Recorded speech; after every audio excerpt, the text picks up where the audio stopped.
So I grew up in Bell Gardens, which is a working class community, and it's always on the top of the list you don't want to be at. It was back then and it is now.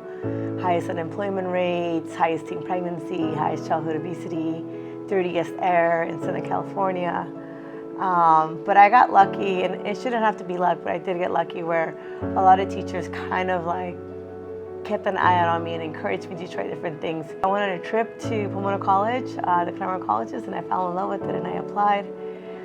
Not knowing really what Pomona College was about, I applied to the UCs, the Cal States, I applied to NYU, and I was going to go to school in New York, and I applied to a bunch of schools out of state, but during the recruitment week, I couldn't go, but I showed up for the last day that Monday, and I stayed extra. And I remember walking into admissions, into financial aid, and telling them, like, I really would go here, but it's too expensive, and like in 10 minutes, they solved my financial aid problem, which is impressive because I'd visited about 10 other schools, and they were just the only one that took such an interest to say, like, you got in, and we really want you.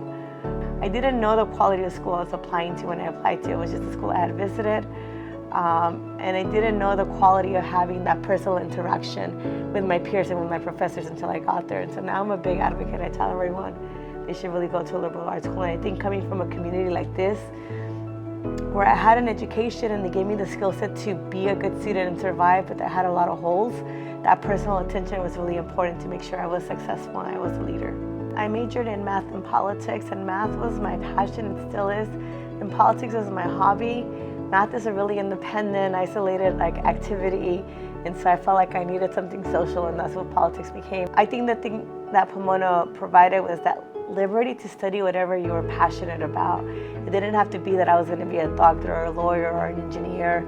It was more about taking advantage of the moment to grow and learn and really find a passion, which is why I picked those two majors. I was passionate about them. I didn't know why, what I was going to do with them. But they provided a setting that made that okay. So I think the other thing Pomona College taught me when I was there was not just to follow my passion, but that I had a social responsibility.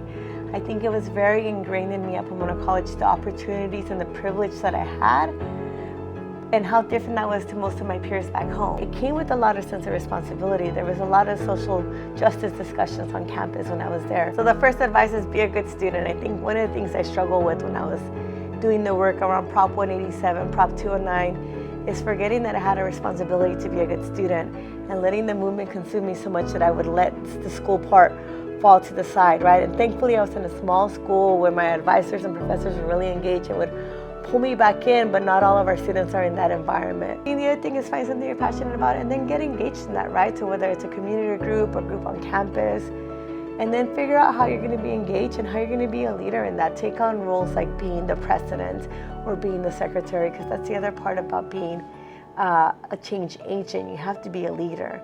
And in those community groups, in those clubs on campus, it's a very safe space to be active, to be vocal, but also pick up those leadership skills that you need along the way.